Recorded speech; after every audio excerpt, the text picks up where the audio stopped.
Sind die Stiere immer so laut? Ja. Mal in der Nacht sogar. Hörst du ja in der Nacht fressen, wirklich?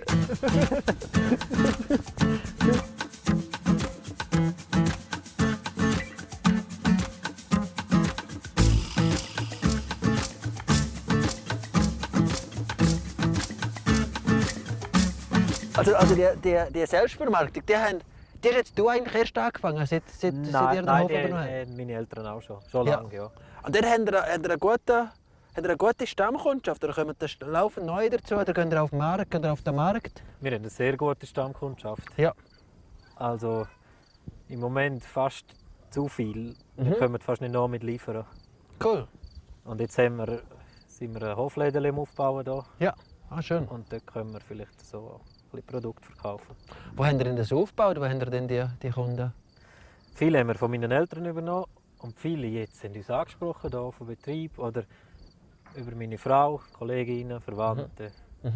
Und Mund-zu-Mund-Werbung ist die beste. Aber auf dem Markt, dieser Zieland sind ihr, Nein, noch nie. sind ihr nie gewesen? Machen wir nicht, nein. Ja. Für das haben wir die. Ja, dann erzählen wir da jetzt etwas. Ja, ja jetzt bist du schon mal im Ausland gewesen, Elias? Wo? Im Ausland? Ja. Wo bist du gewesen? Ja, in einer Europareise gemacht einmal, Interrail. Ja. Und nachher Reise Island, bin ich mal 3 Wochen. Irland habe ich besucht. Ein paar Städte habe ich besucht. Hast du kein Schaf mitgenommen von Irland? Nein. Nicht noch mit Kompliziert Schaf mit dem Zoll. Ah ja, stimmt. Nein, sonst bin ich nicht gross reisen. Nein. Ja. Und jetzt bist du jetzt hast du Familie, 2 kleine Kinder, jetzt bist du in Seat eigentlich wieder angekommen. Jetzt bleibst du Ja, ich bin immer in Bleibst- Seat. Ja. In die Ferien bin ich zum Schauen, wie schön dass es da ist. Ja. Schön.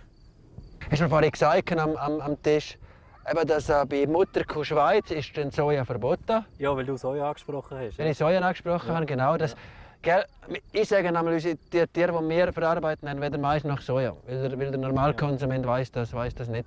Jawohl, genau. Und ich meine, die 300'000 Tonnen Soja, die man importiert, die wird im Unterland gefressen. 80% von Ja. Rinderhaltung. In der Milchviehhaltung. In der Milchviehhaltung hauptsächlich. Da ist halt schon schön mit Mutterkuhhaltung. Wir produzieren, wie die Stiere, die fressen jetzt hier Gras und Kühe auf der Alp und fressen eigentlich zu 97% fressen das Futter, das bei uns wächst. So. Ja. Das ist für mich ist das schon noch wichtig. So kann man einen geschlossenen Kreislauf machen. Ja. Dann gibt es Dünger, der wieder passt auf den Betrieb. Es ist wenig Zukäufe und auch finanziell viel interessant. Ja. Hast du das im Plantauf gelernt, das Denken? Das Kreislaufdenken?